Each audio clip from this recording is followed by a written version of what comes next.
Un but en équipe nationale, ça n'a rien à voir avec un but en club. Là, c'est ton pays, c'est même jusqu'à aujourd'hui. Le Chab, il s'en rappelle, il te remémore ce but-là, ces souvenirs, parce qu'on procure des émotions à nos supporters et ça n'a pas de prix, donc alhamdoulilah.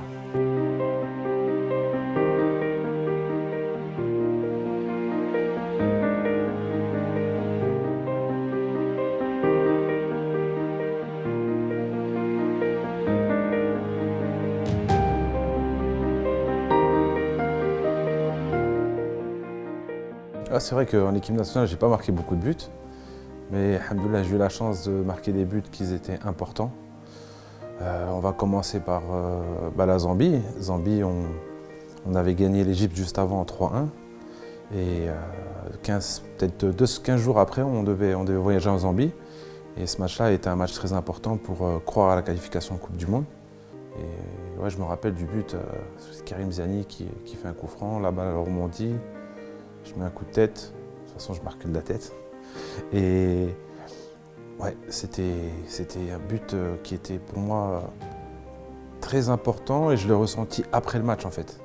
Après le match, quand on est rentré en Algérie, quand on voit le classement. Donc voilà, je dirais ça c'est un des buts qui m'a marqué, qui est très important pour moi. On avait aussi après le but de la Côte d'Ivoire. Voilà, un but qui est très spécial, ascenseur émotionnel pour tout le peuple algérien, pour nous les joueurs.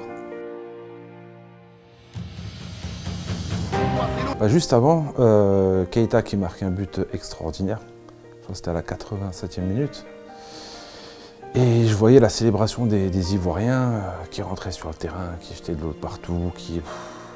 Ça m'a mis un coup, en fait ça m'a boosté. À l'inverse, normalement quand on prend un but, on est abattu, mais là non. J'avais je sais pas, c'est inexplicable, j'avais une volonté, une rage. Donc je m'en rappelle, je suis parti voir Hassan Yebda, je dis Hassan, reste à ma place, moi je vais monter. Et Hassan Yebda qui me dit mais qu'est-ce que tu fais? Je dis vas-y, reste derrière et tout. Lui il était abattu à ce moment-là, cette petite période-là. Je dis non, j'y vais.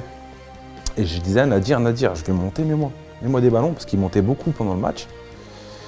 Et donc je monte en haut, et il restait quoi? Il restait quelques minutes, il n'y avait plus rien à perdre. Donc cette volonté de vouloir marquer en fait, c'est ça aussi qui m'a aidé à être là au bon moment. T'as Nadir, premier centre, hop, elle passe pas. Et tout d'un coup, deuxième, la balle comme ça sur ma tête. Et je vais pas vous mentir, j'ai fermé les yeux sur le coup de tête. Et après quand je ouvre les yeux, je vois le ballon qui rentre, qui touche le poteau et qui rentre. Et là c'est extraordinaire. Déjà, on voit même la célébration. Peut-être le point commun entre les 4 buts, c'est la célébration de Malik Bray. Il y a un charme dans la célébration. Ouais, elle était nerveuse celle-là. C'était tous les nerfs, cette rage qui ressortait. Et voilà, et en fait, généralement on vous dit quand on veut marquer un but, c'est question de volonté. C'est-à-dire dans le placement, dans l'appel, le premier poteau, deuxième poteau, dans l'envie de gagner le ballon. Et cette sensation-là, je l'ai eue, mais vraiment décuplée, juste avant de recevoir le centre, parce que je voulais pas perdre.